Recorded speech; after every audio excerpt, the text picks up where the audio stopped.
The Chase Inc. Business Unlimited gets small business owners unlimited 1.5% back on every single purchase. And the nifty thing here is you don't even have to have a formal business to qualify for it. In this video, I'll be going over why I'm applying for this card, then I'll give you my credit history data points, and then finally I'll go through the actual application. Since the Chase Inc. Unlimited is a catch-all card, it makes it a great choice as one of your first business cards, especially if your business spend is like mine in that it's kind of all over the place. My business spend typically consists of things like editing software, stock footage subscriptions, and audio and video equipment to make these videos better. Now, the other no annual fee Inc. business card that Chase offers does have some nice rewards multipliers for small businesses. They're just not really that great for my small business. But that card will get you elevated rewards in categories like office supply stores, internet, cable, and phone services, gas stations, and restaurants. And those simply aren't really things I spend much money on, so the Chase Inc. Unlimited is a better fit for me. But one of the most important deciding factors you want to ask yourself is,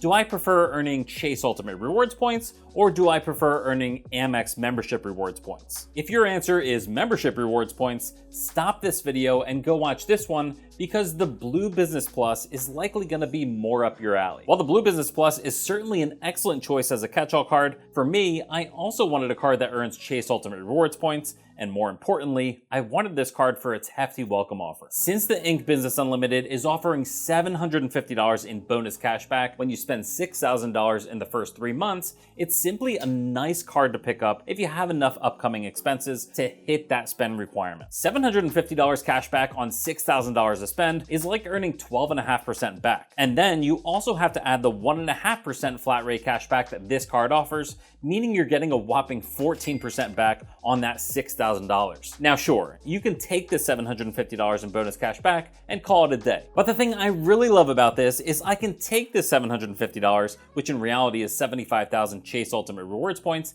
and transfer it over to my personal Chase Sapphire Preferred, where I have access to Chase's transfer partners. This enables me to squeeze even more value out of these points for things like hotel bookings or airline tickets. In fact, I just booked a $6,700 9-night hotel stay in Maui for 261,000 points. That comes out to about a 2.5 cent per point valuation. But if you're more into getting cash back, there's nothing wrong with taking the points you earn from the Business Inc. Unlimited and cashing them out for 1 cent per point. Going that route is certainly much more straightforward, plus you get cold hard cash to do whatever you want with. Now, most of my business spend is on things that can potentially break. Things like cameras and computer equipment. So the nice thing here is that Inc. Business Unlimited provides extended warranty and purchase protection. So let's say I purchased this camera 6 months ago and it breaks due to a manufacturer's defect. Since it comes with a 1-year warranty, Canon's gonna repair or replace it. But let's say the same thing happens, but I'm at the 1.5 year mark.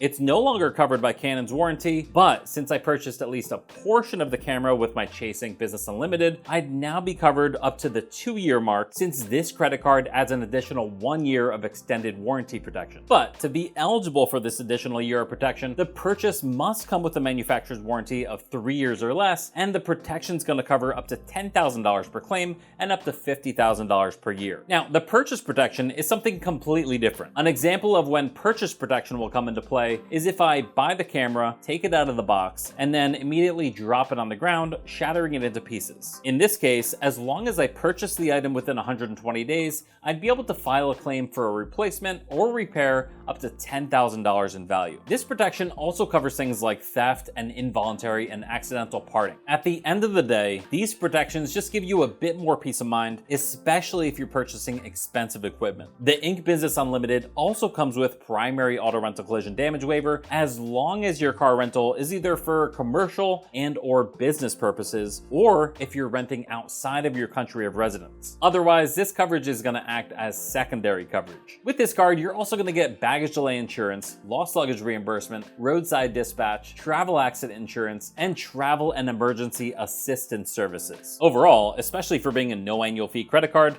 this card provides some really useful benefits that I hope you never have to use. Now for my data points, so you can have a better idea of why I get approved or why I get denied for this card. My personal credit score. Chase is notorious for hard pulling for everything. You already have 5 credit cards with Chase? They don't care. Hard pull. Business credit card application? Hard pull. Hit the snooze button more than twice?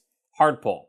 They're pretty much the opposite of Amex in regard to credit inquiries. So that's just something to be aware of in case that's important to you. But anyways, my Experian FICO score as of May 3rd is 809. I currently have 2 business credit cards, the Amex Blue Business Plus with a $10,000 credit limit and the Amex Amazon Business Card with a $20,000 credit limit. As for personal credit cards, I have 17 cards with a total available limit of $200,900. I have 1 hard inquiry on TransUnion, 4 hard inquiries on Experian, and 1 hard inquiry on Equifax. Now, Chase primarily pulls from Experian, but it really depends on the state you live in. Since I live in New Jersey, Experian is what they're most likely gonna pull. As far as 524 status, I just dropped down to 424 as of May 1st, so this shouldn't prevent me from getting this card. People have been getting approved for this card, even being 524 or above, but your mileage may vary here, and I do recommend you being below 524 to give you the highest odds of approval. The nice thing here is that while being 524 or higher may impact your approval odds for this card and other Chase business cards, business credit cards in themselves will not be included in your 524 status. And in case you're not familiar, Chase has a rule in place where they won't approve you for a new credit card if you've opened 5 or more new credit cards from any issuer within the past 24 months. However, since only personal credit cards are included in this rule,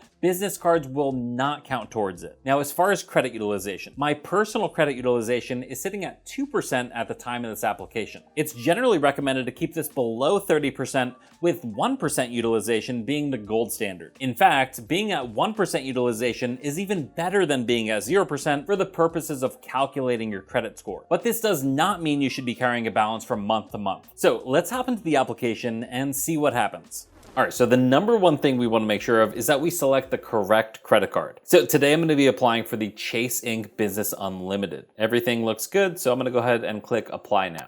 And full disclosure, this is the very first Chase business credit card that I've ever applied for. So let's take a look and see exactly what information they want. All right, so the first things first, they want to know the authorizing officer title. And for me, as a single member LLC, I'm going to be the owner. And also, if you're applying for this card as a sole proprietor, you're also going to be the owner. And then pretty straightforward, you just have to enter your first name, middle name, last name, and suffix. And then your date of birth, mother's maiden name, and then tax ID type. You can either select social security number or individual tax ID number. So if you don't have a social security number, you're going to use your ITIN. And then for address type, it can either be domestic or military. So all that's pretty straightforward. And then your email address and mobile number, good to go. And then here for total gross annual income. So Chase says for total gross annual income, this is the total annual income that includes full-time, part-time, internships or seasonal jobs, self-employment, interest or dividends, investments, retirement, social security benefits, and public assistance. And they also note that it can include money that someone else deposits regularly into your account and income that you or your tax advisor have decided that isn't subject to income tax. So if you are 21 years or older, you can use OPM here, and OPM stands for other people's money. So this is when you regularly use income from others to pay your bills, you can include that money too.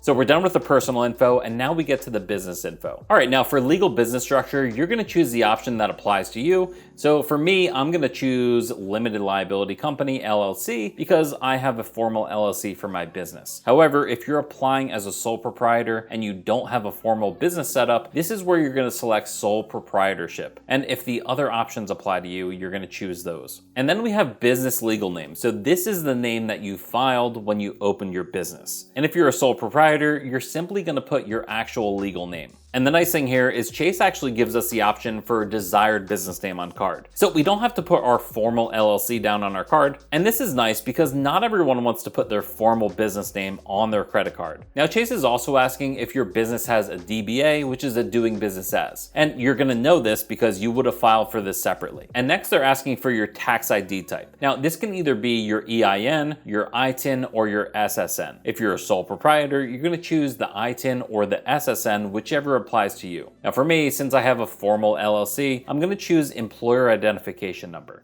Now that's the number I got from the IRS when I formed my business. And then they're asking, is your business's physical address the same as your personal address? So if you run your business out of your house, this is gonna be yes. So for number of employees, Chase actually goes ahead and tells you that if you're a one-man show, you're gonna enter 0. But if you have additional employees, it's gonna be the number of additional employees, not including you. And then business phone number, that's pretty straightforward. And then business established date. So business established date, for me, that's pretty simple because I'm just gonna use the date that I formed my LLC. But if you're a sole proprietor and you don't have a formal business, this is just gonna be a rough estimation of when you actually started doing business. And then we have annual business revenue. So if you're just starting out, this is obviously gonna be an estimate because who knows what you're gonna make. For me, I'm gonna put a conservative estimation down based on the amount that I'm currently making, assuming I don't grow at all. And then we have business category, which can be super confusing because you have business category, then you have business type, and then you have business subtype. So there's 3 different tiers. Now for business category, that's gonna be the main category. And you're gonna have about 20 different options here. So you might have to click on a particular business category and then go over to business type to see if that makes any sense for your particular business. I had to choose quite a few different options here. First, I started with arts, entertainment, and recreation. Since I'm a media company, I thought that may fit the bill. But then I saw, all these different options that really didn't pertain to me. But I finally landed on the business category of information. My business type is actually gonna be other information services. And then my business subtype is gonna be internet publishing, broadcast, and web portal.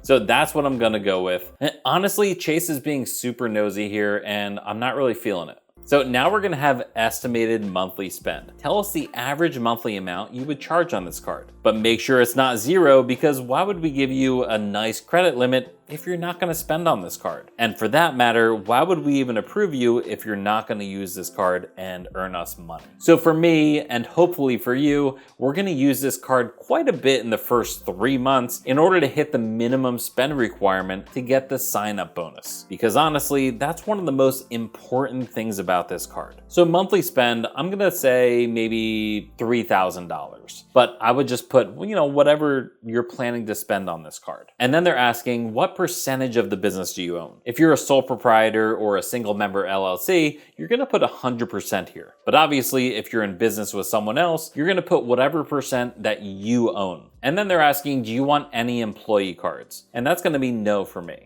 All right, so we have pricing information here. So it's a 0% fixed intro APR for the first 12 months that your account is open. After that, it's gonna be 17.99% to 23.99% based on your credit worthiness. And this information can definitely change by the time that you're watching this video, so make sure to do your due diligence and read this documentation. And then finally, before you click submit, there's 11 certifications that you have to agree to, so make sure to read through these before you click the submit button. All right, so I'm gonna plug all my information in and then I'll be right back with you. All right, so I have all my information plugged in and I'm finally ready to click submit. So wish me luck.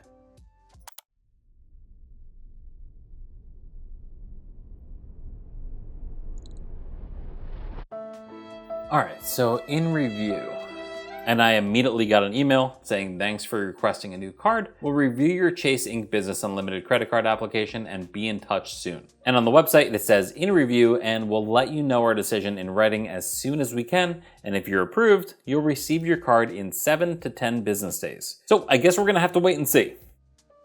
All right, so it's the next day. We're gonna get to the bottom of this. First, I'm gonna call the automated status line and see what we get. For the status of your credit card application, press 1. Please enter your 9-digit social security number. Your request is currently pending, and you'll be notified in writing of our decision in approximately 2 weeks. To speak to a specialist, press 0. Let's do that. One moment while we connect you with a specialist. Thank you for calling Chase Front Lending Services. My name is Joyce. Can I have your application or your first and last name? Hi, my name is Joshua Butler, and that's Butler. All right. How can I help you today with your application? So I applied for my first business card with Chase yesterday. I was just curious if you guys need any more information from me because I got a pending review. Yes. We need to go ahead and verify the business that was on the application and also your applicant's details. No problem. I'll go ahead and work on your application now, okay? Kindly stay on the line. Thank you. If there's alert on the application, we need to clear that. And so far, I don't see any. So we just need to do the basic verification and also verification for the business. So let me go ahead and work on that real quick, okay? Okay, awesome. Do you have like in your with you like an IRS confirmation letter verifying your business, and then also your business IT, and at the same time if you have like a what you call this a liability or certificate articles of organization, something like that? Yeah, so I have the certificate of formation. Yes. As long as the business name and address is there, it can be fine, okay? Since that, unfortunately, I was not able to verify your business. But of course, if you have the paperwork, you can go ahead and send it to us. But for now, let me check first, okay? Let me see one more thing here. I'll let you know if we really needed to go ahead and send that out, okay? Okay. Well, actually, I can verify it here. One moment, okay? Awesome. We're all good, okay? Actually, we're all good. No need for you to send that out. So bear with me, okay? Oh, great. I am submitting your application now. Okay.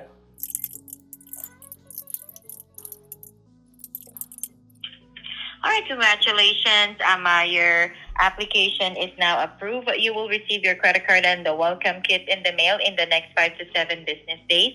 Card limit of $11,000. Oh, fantastic. Is there any way you guys can overnight it? Oh, we do not have an overnight, but we do have a rush card request for like 1 to 2 business days. Okay. I'll do that for you, okay? Awesome, thank you so much. No extra charge. All right, so the moral of the story is if you have a pending business credit card application with Chase, you want to go ahead and call their reconsideration line so that they go ahead and push that through as soon as possible. So hopefully this helps you navigate Chase's business credit card application process if you ever decide to apply for one of their cards. And if you're interested in how my Amex Gold application went, you're going to want to check out this video next. Thanks for watching.